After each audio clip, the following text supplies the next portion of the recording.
strategically, is the way I understand the story, because he had this privilege. And here's the thing about lawyers in the civil rights tradition: you got to have test cases. Something like this, you have test cases, and these are cases where you're just pinching away and striking away at the confines of the law. You're just sort of, death by 1,000 cuts is kind of the way that we describe it, where little by little you file lawsuits that are designed to test out the weaknesses of particular areas of law. And these are test cases. Now, we see this on the reverse too, when the Republicans are. And I have to say Republicans and white supremacists, because at a certain point Republicans were on the side of black people. It just depends, but as Barbara Arnwine I've heard say at least once before, both white people on the Republican side and white people on the Democratic side have a vested interest in preserving white supremacist leadership. Doesn't really matter what party they're from. But one of the things that, now that just took me all across the world back to this story. But one of the things about Plessy versus Ferguson, were designed to see how strong is the law as it pertains to preserving racial segregation. So before Plessy even gets to court, we've talked before how after the Civil War, which ends in 1865, there was that period of Reconstruction. And Reconstruction was a time where, let me tell you something. You know that phrase, we showed up and showed out? Let me tell y'all, the formerly enslaved showed up and showed out during Reconstruction. I mean, eradicating illiteracy, creating their own schools, their hospitals, their mailing systems, their transportation systems. What's going on? Who that? Voting in record numbers. Get my glasses on, man. Give me a minute, I'm driving. Because most black folks were literate by this point. Give me a minute, I'm driving. Jealousy there, but whatever. Muhammad. From like 1865. What's up, bro? The Compromise of 1877. And the Muhammad. Compromise of 1877 is what allowed the federal troops that had been in the South since the Civil War. I just got up this morning, man. Went and got my nephew and his daughter. Like 12 years, y'all, where black people tasted freedom. Got them on back. I think it was President Douglas has this quote that I saw floating around yesterday. Like, Try to figure some things out today. Stood in the sun of it for a minute and then had to go right back into slavery, because that's literally what I mean. So in the South, even though we had 13th Amendment, 14th Amendment, 15th Amendment to the Constitution, we had all of these laws, the 1866 Civil Rights Act, all of these laws that talked about how free we were. Let's go back to the history. The reality was these white Southerners who had just owned these black people were not having it. They absolutely were not. They were angry and upset they weren't having it. And so even though the 13th Amendment existed, they created a legal solution to work around it.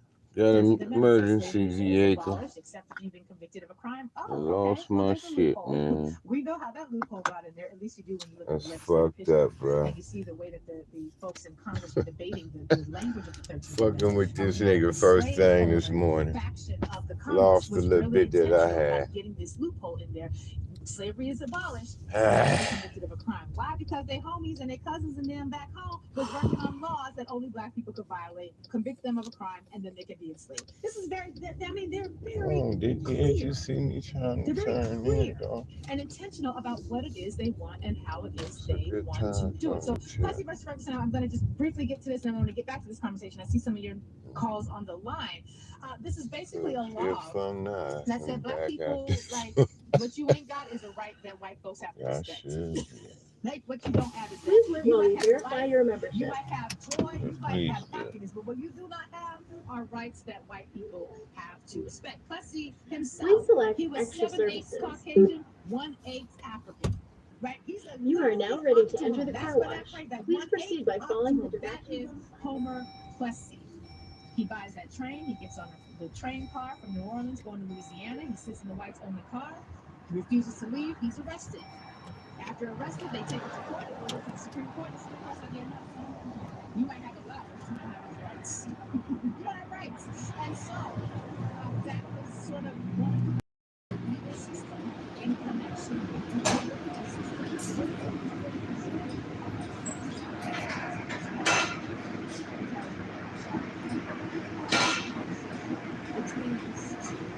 Thank you, bro.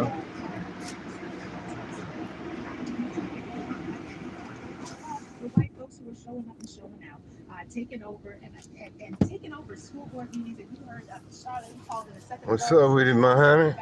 They've got a superintendent finally in a very black area, and white folks are showing up and trying to take over. So this sounds like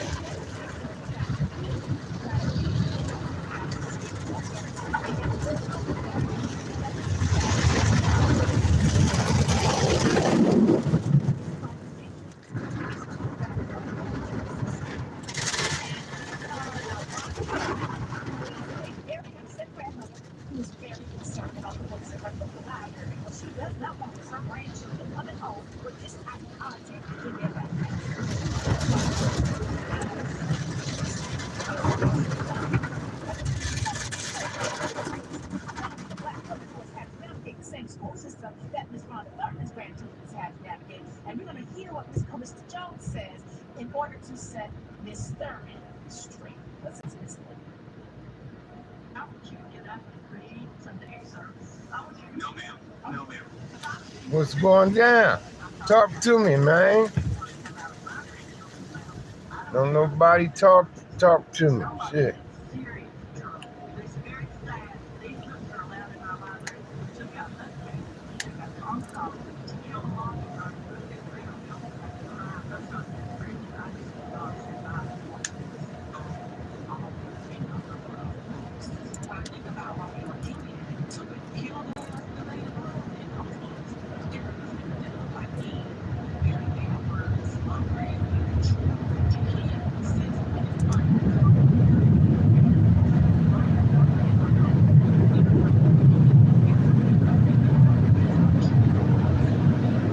What's going on? What's on y'all plate this morning?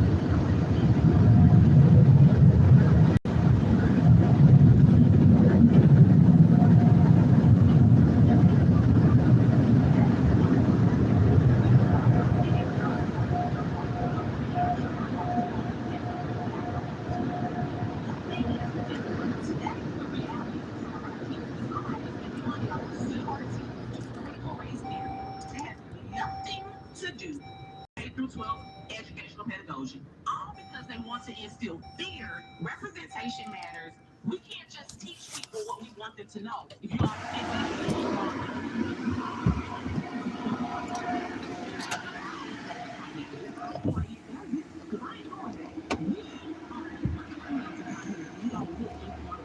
So we have to be careful when we begin to want to censor things, because then what are we going to start doing? Censoring math books? When is it going to stop? I don't agree with the language all the time in books. No, I don't. But you cannot start to censor stuff, because if we was going to censor, then I got a whole lot I want to censor. We can go ahead. Hey, bro, I ain't doing nothing, man. Can we give Miss Calista Jones a round of applause, please? Finna head my ass up Calista Jones is to the house real today fast. because it is just that simple. Now, Miss Rhonda Thurman, that very upset grandmother who was the word GD is in the book. I cannot believe the word GD is in the book. Well, did you know the word the N word was in the book? That didn't bother you at all. So Rhonda, and then what's funny is when you see the clip. Shayla, that's why I didn't share this clip out so people can see this as well. When you see the clip, and you saw when Rhonda Thurman talks about all the books that they took out of the library, the words on the screen come up and say false, not true. Now, so Rhonda Thurman is lying. She's a lying liar who lies about what's happening in the school board. But she's very passionate, very concerned about her grandchildren, and she does not want them learning the word GD. She does not want them learning the word MF, not at all. And so, Ms. Calista Jones, I heard that, this is but a case study in how to handle it this. seems like She this doesn't motive, interrupt what she Rhonda talking Thurman. about right here, though. Rhonda Thurman gets her full amount of time. And Ms. Calista This is Jones, the Lori Daniel who Favors. in her rights to be with the hand clapping and the Lori finger Daniel snapping Favors 126 XM, Series XM, Urban View. School board, and she did that in an effort to preserve a white supremacist understanding of what should be in the libraries. That's all that was. That's all that was. But Calista Jones, who was present, this cannot happen if Calista Jones isn't there. Calista Jones, who was present, is able to say, okay, so first of all, that is not true. Second of all, yes, it is controversial. But you know what's controversial? Romeo and Juliet. Why? Two people love themselves, can't have each other, so they're going to kill themselves. That's triggering. Let's talk about suicidal ideation. That could be something we could find upsetting. And then she talks about the fact Hold on, let me get my glasses on, bro. Definitely some words in To Kill a Mockingbird. Definitely some words in Huck Finn and all these other books. What it do, man? Tomes of American literature. What it do, Raw Vision? One of the words that upset Miss Rhonda Thurman. The N-word, that wasn't one of the books that we should worry about. This is how we have to respond. Shit, I ain't up to none. Because the reality is, just got my nephew and my daughter back to the house.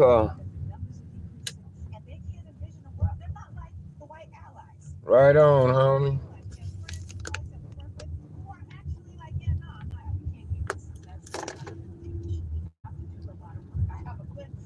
got my nephew and his daughter back to the house.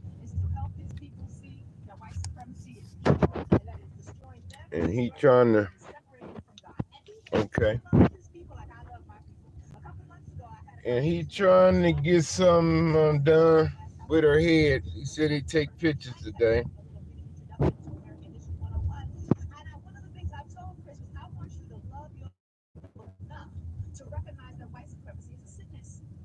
Yeah, I took him on. They spent the night at some friends last night. It's a little ways away, you know what I mean? So I dropped him off.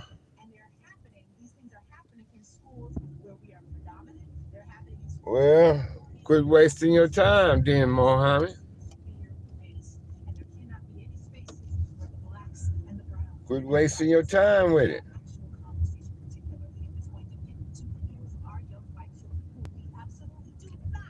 Yeah, they went and spent the night over there, so like I said, it was a little ways away. I say, man, don't trip. I'll get up in the morning, get y'all back in time for school. And so I got up this morning and went and got them.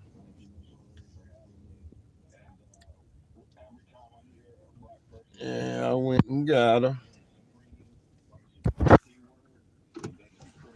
So he over there trying to figure out getting something done with her head, you know, because he said he'd take pictures of that.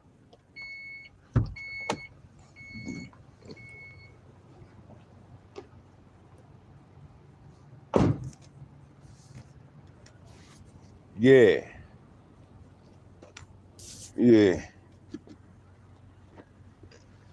nigga just can, man.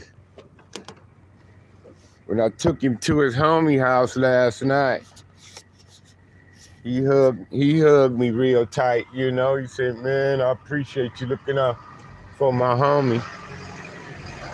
I'm like, oh, man. He said, it ain't no thing. I said, I do what I can, bro. I said, I'll do what I can. His friend embraced me tight for looking out for his friend, man. You know what I mean? You know, you build relationships like that. See, he got a friend who loved him and concerned about him. And that guy that loved him and concerned about him sees somebody else looking out for him. He have a liking for that person too. You know what I mean? So, you know, I end up taking a liking to Stutter Box.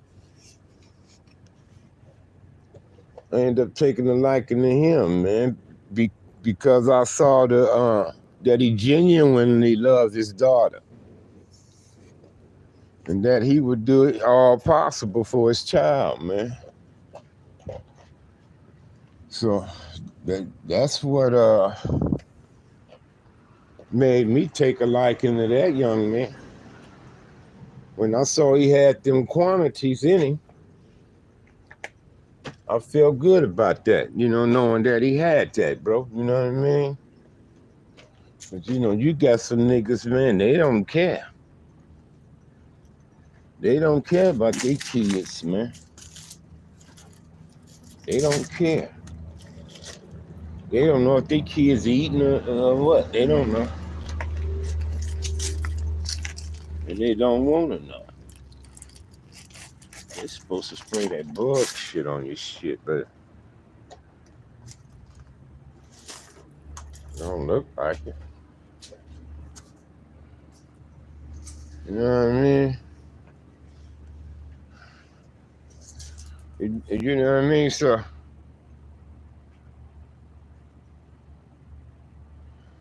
yeah.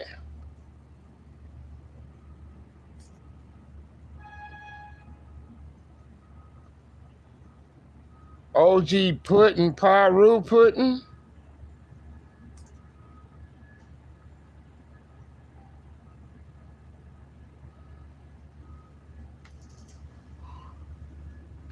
I didn't know Pudding was shot. I thought Pudding died from a heart attack or something like that. I don't know, bro. I don't know. Y'all got to ask the Parus that, man.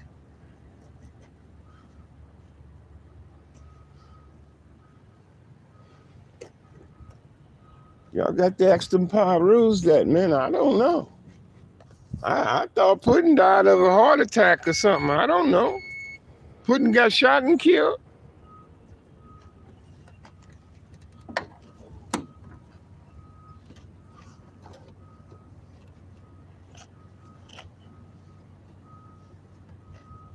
Y'all saying he was shot and killed?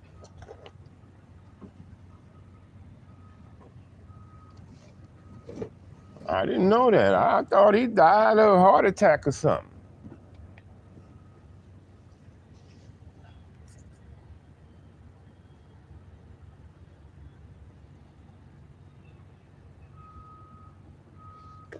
Who y'all talking about? Paru Pudding?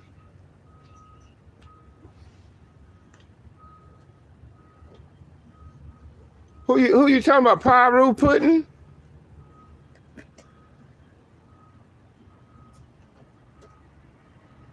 A woman shot him? I don't know. I don't know. I'm not saying. I don't know. I thought it was a heart attack or something, but I don't know.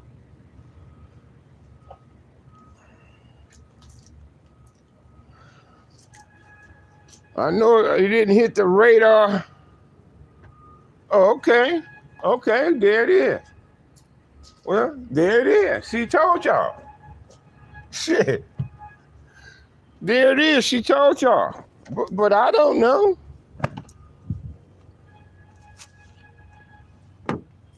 I wasn't even out there when all that happened. I was gone.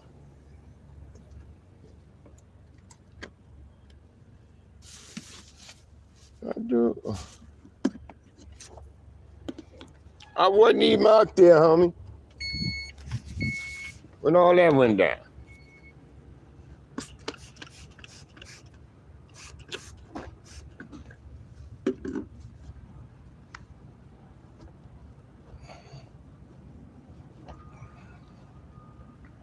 I know my brother went to his funeral.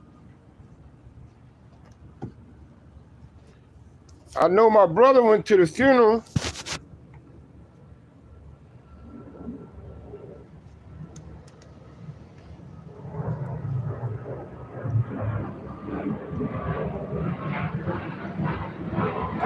Yeah. I heard another rumor about the county jail with him.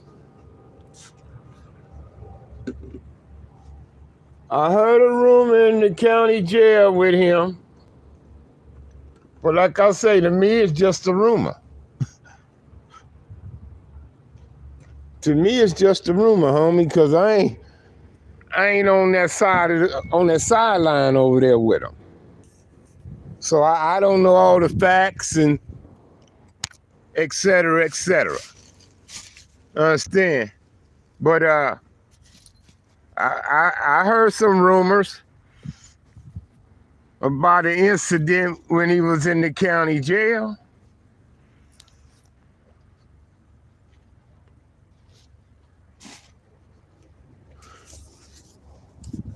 I sure did. But like I say, I ain't on their sideline. I ain't over there.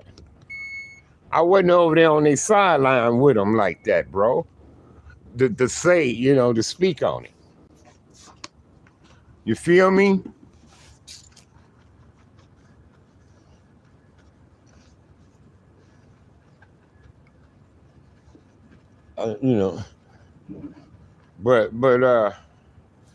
But yeah, I heard a little rumor on him from the blood module in the county jail.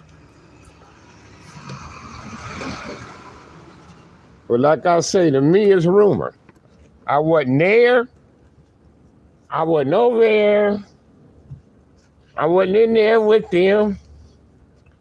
You have to ask them dudes who was in there and all that and all that. What they remember. But yeah, I heard a rumor, but I never put it out there though. Now, one dude blasted him on my Facebook one time, and I asked the dude not to. You know what I mean? I'm like, man, don't do that on my page, homie. You know. So he took his comment down. I asked him to take it down.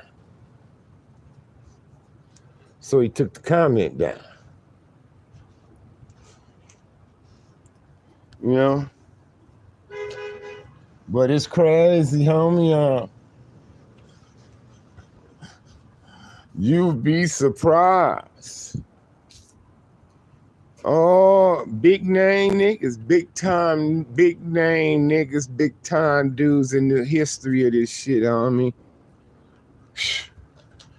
Got some shit. Got y'all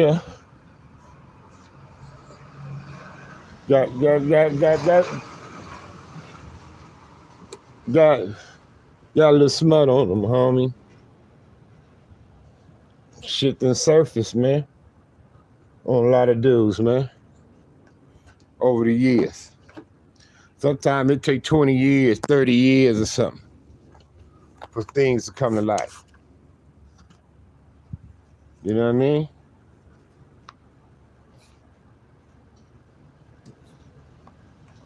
Sometimes it take 20, 30 years for things to come to light on some shit, huh? And I seen some shit on a couple of dudes. I was like, whoa, man, damn.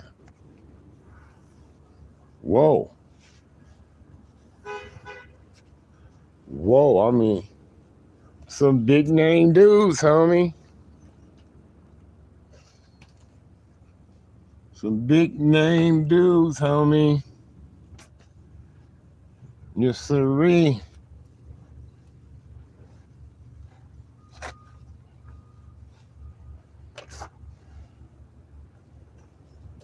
Yes, sirree. Big name dudes, homie. Wouldn't believe it. I'm like, wow, man, like that. And I say to myself, well, maybe that's why some of them were so hard and so vicious the way they were, because they knew they had that on them, bro. So they want to keep piling that intimidation on. You feel me? They want to keep piling that intimidation on for the simple fact they knew they had that against them, huh? So they want to keep the fear on. They want to keep the fear in the motherfuckers. You know what I mean? So that's why they was hard like they was. They were some hard dudes, bro. Some hard nigga, vicious too. And that's a cold combination. That's a cold combination right there, bro. But my phone about to die. I gotta get off of here.